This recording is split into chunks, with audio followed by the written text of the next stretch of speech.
Welcome back to Guide with Samuel. Today, I'll guide you through canceling your Plata Plus subscription directly from the app on your phone. First, the process depends on your phone's operating system, as subscriptions are managed through the App Store. For iPhone users, open the Settings app. Tap your name at the top, then select Subscriptions. Find Plata Plus in the list and tap on it. Finally, tap Cancel Subscription and confirm. For Android users, open the Google Play Store app.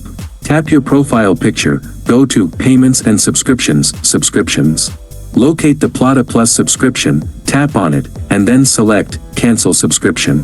Please note, canceling a subscription stops it from renewing. You will typically retain access until the end of the billing period you've already paid for. Always check for a confirmation message to ensure the cancellation was successful. If this step-by-step guide helped you cancel your subscription, please like and subscribe. Thank you for watching.